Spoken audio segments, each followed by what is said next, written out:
Welcome to the Maximize Your Medicare Weekly. In today's video, the 2021 Medicare premiums, deductibles, copays have been updated.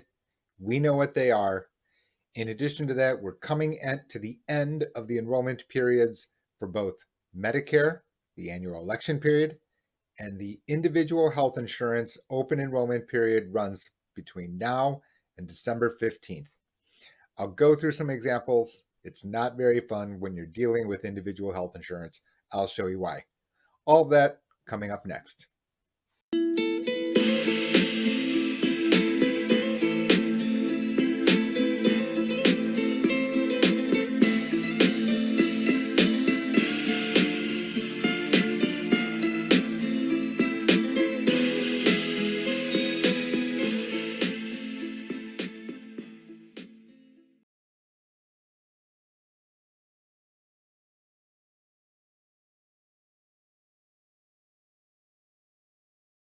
You may have heard that the Supreme Court is reviewing the Affordable Care Act, otherwise known as Obamacare. Okay, and right from the jump, it seems like it's already over. That the case that the government is trying to strike down the Affordable Care Act seems to already be shaky on weak footing. You can see it right here. This is an NPR review of what kind of happened during the first day. Here it is right down here, and you scroll down here, and what you can say here, defending the law, we don't like the law, we don't like the law. Remember, the Supreme Court has said this is a legislative matter, not a constitutional matter. Now, however, there's no individual mandate. The people who are trying to strike it down say that, okay, since it's no longer a tax, we should be able to strike the whole thing down. And you can see right here, new Justice Amy Coney Barrett wondered why shouldn't strike it down. But all of a sudden here, Chief Justice Robert, I think it's hard for you to argue that Congress the entire act would fall if the mandate were struck down when the same Congress that lowered the penalty to charge did not even try to repeal the rest of the act.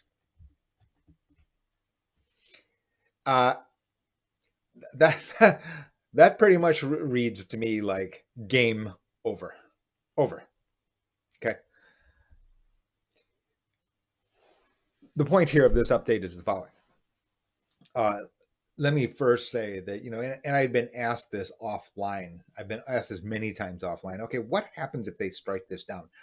Am I going to lose my health insurance? And, am I going to lose my coverage under the Affordable Care Act? Let me say that I don't think that was ever going to be true. Okay. And by ever, what I mean is that let's say you're enrolled for a 2021 plan today. Let's just say that that's the case. And then sometime when the Supreme Court ultimately decides, let's say that even in the instance that they strike it down, the amount of mechanics that actually have to be unwound in 2021, you can forget it, right? Who's got to be involved? The insurance carriers. They've got to reset the prices. They're going to have to introduce new processes to underwrite you, right? And then they're going to be able to reject you and then not reject you because pre-existing conditions is struck down and all that stuff. Now, all of a sudden, you're going to have a whole bunch of other prices. You've got to renegotiate the entire thing with all the hospitals and all the doctors. Oh, yeah, and by the way, when you then get the new prices, you then have to get approval from the states who could agree or not agree. And you've got to prove to them, okay, here are my prices and here are the reasons why, with math. Okay, the idea that you're going to have this, let's just say, for example, you get the verdict January, February. Oh, so we're going to immediately be able to hightail, entirely stop the entire mechanism and recreate a new one back to the old pre-ACA days and enact it for it to be in effect for the rest of 2021. No way. Sorry.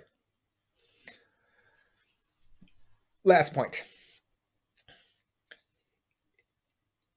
You can know that the events of early November. Okay. And the days leading up to early November were full of these headlines that to say, okay, well, having a new justice will change the balance of the Supreme Court, and that will lead the end of the ACA. Does any of what I just said over the last 3 minutes sound like the Supreme Court was going to be able to do that, even if they had decided, which it doesn't look like they're going to, even if they had decided to strike down the ACA? Does it sound like that in practical reality that could have occurred? In addition to that, every state could have then put in their own mandate, by the way. They could have put in their own mandate to basically reenact or basically implement an Affordable Care Act replacement. They could have. So my point here is that whole line, the whole line of campaigning, and I'm not going to settle here, what is true or untrue. Oh, except for, it wasn't going to magically disappear. That was never true. The fact of the matter is that persons who said that having the new justice would have meant the end of the ACA, that also to me was Chicken Little. Okay, that was Chicken Little on the scene, right? The reality is that the government, the number of times that we have rolled back a social program which has given something to citizens, and that is Medicaid expansion is a tax credit, right? Which is a tax credit. And the pre-existing condition clause exclusion allowed persons to get health insurance when they would have been refused. We have never rolled back a social program in our country. Never. Not a single time in the United States history. Okay? So the idea that we're just going to be able to flip the switch and put the toothpaste back into the tube without a replacement, a cohesive replacement, the chance of that actually happening, practically speaking, zero. Which also means the political message that try to warn you of that kind of possible scenario, also zero. I promise to be even-handed. Last week I sent out a newsletter and I basically blasted both parties. Pretty much blasted both parties. Said, dear Republican Party, dear Democratic Party, and basically blasted both, right, for how weak or glaring weaknesses in both approaches. And hilariously, a subscriber sends me back a letter saying, oh, just what I needed to be scolded over my political beliefs. So that person selectively read one of the two sides of the coin that I presented. For you, I can't help you. On we go.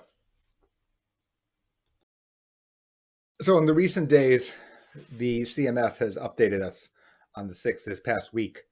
They have told us what the Medicare premiums deductibles will be for Part A, Part B going into 2021. You can see it here. You can see it here that with the blah, blah, blah. Okay. Number one is, I guess you can see that butt kissing knows no season, right? Thanks to President Trump's leadership. Wrong. This is the hold harmless provision. This is the hold harmless provision, which is born into, inbred inside of legislature that was passed. It is not to the credit of any particular president. I don't even know whether or not, 4 years ago or whatever it was, whether or not it says thanks to President Obama's leadership, President Medicare Part B remains steady. Come on. Anyway, let's continue. The standard monthly premium is going up to $148.50.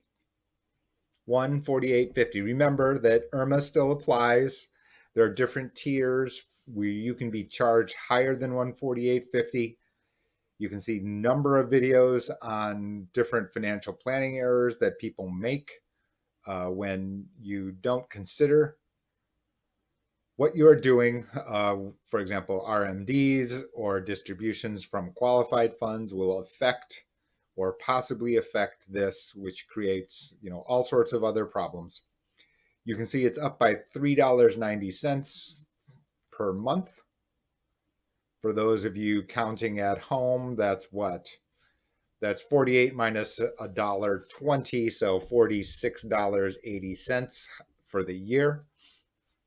And you can see also that the Part B deductible is going to be increasing from $198 to $203, an increase of $5 in 2021. Okay. Part A, the change here is that the increase of the Medicare Part A inpatient deductible, okay, is increasing to $1,484. Now you can remember, to those of you who read my favorite book on Medicare, the fact of the matter is that, oops, upside down. Anyway, the fact of the matter is that the Part A deductible is not an annual deductible. It is not an annual deductible. It is by benefit period. Benefit period should be understood as medical event. That means right knee replacement in January, left knee replacement in July are two separate medical events, meaning two separate Part A deductibles. The number of Part A deductibles is theoretically unlimited. Unlimited. Okay. Let's not start here or get me on this problem here with calling this the open enrollment. It's not open. It's the Medicare annual election period. It runs through December 7th. 3,000 households sit on our books. We are grinding through. We are almost completed. And for those new persons, you can see the, email at the bottom of the video for persons who require the different types of stuff, advice and guidance. This here is the last thing that I'm going to say. Makes it easier for beneficiaries to compare original Medicare and Medicare Advantage plans. True if you know what you're doing. This part I, completely disagree right here, which is that Medicare.gov doesn't do you justice when it comes to comparing Medigap policies. It is almost completely useless. I have no idea why people, go to Medicare.gov in order to look up prices and carriers on Medigap. Very importantly, I had a presentation last week, and what I told persons is the following, and I'll say it again.